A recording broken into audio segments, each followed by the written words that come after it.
भारत को आजाद कर दी। अब बताइए 12 साल का बच्चा ये सोच रखता था उस दौर में। वो दादाजी भी आश्चर्य में पड़ जाते थे, कितनी छोटी उम्र में बालक कैसी इतनी मतलब क्रांतिकारी बातें करता है। तो उनका परिवार वैसे भी क्रांतिकारी था, उनके चाचा, उनके बड़े पिताजी, उनके चचेरे भाई, वो सारे के सारे देश की आजादी के लिए संघर्ष करने वाले वीर थे। तो ऐसे घर में शहीद भगत सिंह ने जन्म लिया था और फिर क्रांति की जब मशाल लेकर वो चले तो फिर वो कभी पीछे मुड़कर उन्होंने नहीं देखा। उनके माता पिता ने बहुत कोशिश की कि वो विवाह कर लें, शादी कर लें, तो भी उनका डायलॉग आपको सुना होगा, पढ़ा होगा, इतना जबरदस्त बात लगती है। मैं तो जब भी सोचती हूँ पढ़ती हूँ तो रोंगटे खड़े हो जाते हैं। वो क्या बोलते थे अपने माता पिता से, आजादी मेरी दुल्हन है, जिस दिन मेरा भारत देश आजाद होगा मैं समझूंगा मेरी दुल्हन मुझे मिल गई। अब बताओ आप, कितनी बड़ी बात है, आजादी को वो अपनी दुल्हन मानते थे। तो उन्होंने शादी की बात को इस तरह से हमेशा नकार दिया करते थे और निरंतर संघर्ष किया, लड़ते रहे।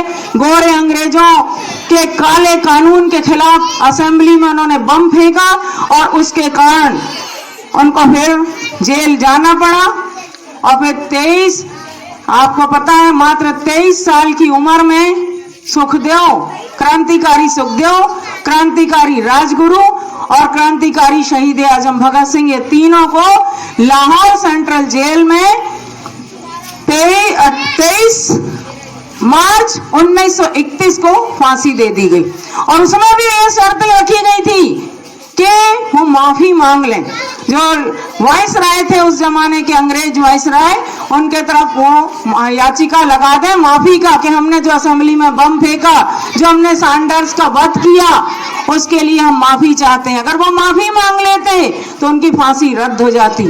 जब भगत सिंह जी की मां, जब आखिरी फांसी का एक दिन बचा तो उनके परिवार को मिलने के लिए बुलाया गया जेल में कि अब मिल लो आप लोग। तो भगत सिंह जी की मां, कोई भी मां हो, मैं भी एक बेटे की मां हूं, तो मैं भी अपने बच्चे के लिए, मेरी भी अंदर भी ममता जागृत होती है।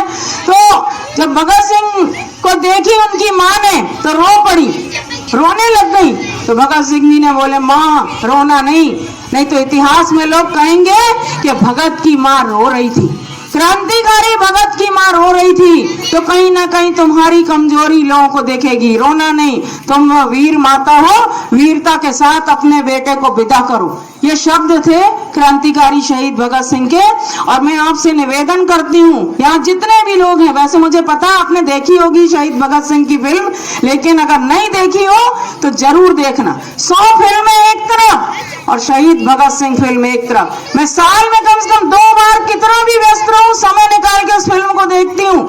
और वो वाली फिल्म देखना जिसमें अजय देवगन ने, जो हमारे फिल्म जगत के एक बहुत अच्छे कलाकार हैं, जिनको 2-2 बार राष्ट्रीय पुरस्कार मिला हुआ है, जिसका तो शहीद भगत सिंह जो फिल्म है अजय देवगन जी वाली, उसको आप देखना।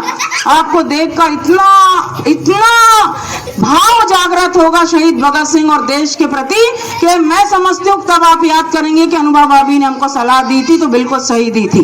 तो शहीद भगत सिंह जी के बारे में सब सारे पहलू आपको उसमें देखने को मिल जाएंगे। तो ऐसे महान क्रांतिकारी जो हंसते हंसते फांसी के फंदे पर झूल गए, फांसी का फंदा जब गले में उनके लगाया गया जल्लाद ने, तब भी वो इनकलाब जिंदाबाद के नारे लगाते ही उन्होंने देश की आजादी के लिए अपनी कुर्बानी दी। आज उनकी जयंती है। मैं रोते तो नहीं है, शहीदों की याद में कहते हैं आंसू नहीं बहाना चाहिए, लेकिन हम इंसान हैं, हमारी भावनाएं बहुत प्रबल हो जाती हैं। मैं भी भावुक हो रही हूँ, पर मैं शत नमन करती हूँ उनको। और मैं यही कहना चाहती हूँ कि आयोजन समिति के हमारे जितने बेटे लोग हैं, जितने बच्चे हैं, इनमें इतनी शक्ति दें, वो इतनी अच्छी जागृति इनके अंदर लाए कि राष्ट्र निर्माण में एक अहम भूमिका निभाएं ये लोग। और जिस तरह अच्छे कार्य कर रहे हैं हमेशा करते रहें। जहां तक इस स्मारक के निर्माण की बात है, मूर्ति की बात है, मैंने कहा शुरू में कि मैं अपने आप को बड़ा नहीं मानती, या मैं घोषणा करने पे या श्रेय लेने पे कभी विश्वास नहीं करती। मैंने शुरू में कहा, हमेशा कहती हूँ, हर जगह कहती हूँ कि जो भी काम होगा वो आपको दिखेगा, लेकिन घोषणा करके अपने आप बड़प्पन दिखाऊं मैं, ये मुझे बिल्कुल शोभा नहीं देता। इतनी महान हस्ती के चरणों की धूल के लायक भी नहीं है हम तो, क्या है, पर इतना जरूर है कि हम सब मिलकर, आप विश्वास करें, हम सब मिलकर एक बहुत अच्छे स्मारक को बनाएंगे। इसको बहुत खूबसूरती से सब मिलकर बनाएंगे। मूर्ति का भी स्वरूप दूसरा होगा। आपने देखा जब मैं आपके आशीर्वाद से नगर पालिका अध्यक्ष थी, तब भी हमारी यही सोच थी कि महापुरुषों की प्रतिमाएं चौक चौराहे पे शहर के लगे, और उसी कड़ी में शहीद चंद्रशेखर आजाद की प्रतिमा हनुमान चौराहे पे लगी, रानी अवंतीबाई की प्रतिमा बस स्टैंड चौक पे लगी, शहीद आजम भगत सिंह की प्रतिमा हम चाहते थे काली पुतली चौक पे लगे, और काली पुतली की मूर्ति को हम बगीचे में स्थापित करना चाहते थे, पर उस समय कुछ परिस्थितियां दूसरी बनी, उस पर मैं नहीं जाऊंगी। इस कारण वो शहीद आजम भगत सिंह की प्रतिमा उस स्थान पर नहीं लग पाई, फिर अस्पताल के अंदर वो लगा दी गई, जबकि वो जगह नहीं है। अस्पताल में जगह होना चाहिए कि इतने बड़े महान क्रांतिकारी की प्रतिमा, ये आप खुद ही विचार करिए। उनकी प्रतिमा होना चाहिए चौक में, चौराहे में, जहां से हमारे बच्चे गुजरते हैं, स्टूडेंट निकलते हैं, स्कूल कॉलेज में पढ़ने वाले, उनको दिखना चाहिए कि शहीद भगत सिंह थे जिन्होंने 23 साल की अवस्था में देश के लिए अपनी प्राणों की आहुति दे दी। ये चंद्रशेखर आजाद हैं जिन्होंने 27 साल की उम्र में अपने आप को गोली मार ली, इसलिए कि उनका तो नारा था आजाद हैं आजाद रहेंगे, और मरने के बाद भी हमारे चर्चे खास रहेंगे। ये शहीद चंद्रशेखर आजाद का नारा था। और हमने वो जगह भी देखी है, इलाहाबाद का अल्फ्रेड पार्क, जहाँ पे शहीद चंद्रशेखर आजाद को अंग्रेजी सेना ने घेर लिया था, और फिर शहीद चंद्रशेखर आजाद ने पहले तो खूब लड़ाई लड़ी, जब बंदूक में कितना बाजुए कातिल में है इनकलाब। आज शहीद भगत सिंह जयंती की आप सभी को हार्दिक शुभकामनाएं। मंच पर आसीन हमारी भाभी सरपंच महोदय, हमारी विधायक महोदय, और हमारे सभी बड़ी भाई और छोटे भाई, आज जैसा बताया कि ये जो मूर्ति है भगत सिंह जी की, ये हमारे क्रांतिकारी नेता कंगर मुजारे द्वारा दी गई है। बड़ी खुशी हुई, और अभी तक ऐसा लगता था कुछ छूटा हुआ है, कुछ छूटा हुआ है, और आज हमारी क्रांतिकारी भाभी हमारे बीच में बैठी है। बड़ी खुशी की बात है, क्योंकि आज कार्यक्रम थोड़ा फिर भी अधूरा है। भैया बाहर है हमारे, अगर भैया हो जाते यहाँ पर तो शायद कार्यक्रम और पूरा हो जाएगा। इंशाल्लाह अगली बार रहेंगे भैया भी, अगर बाहर नहीं रहेंगे तो यहाँ रहेंगे इस कार्यक्रम में।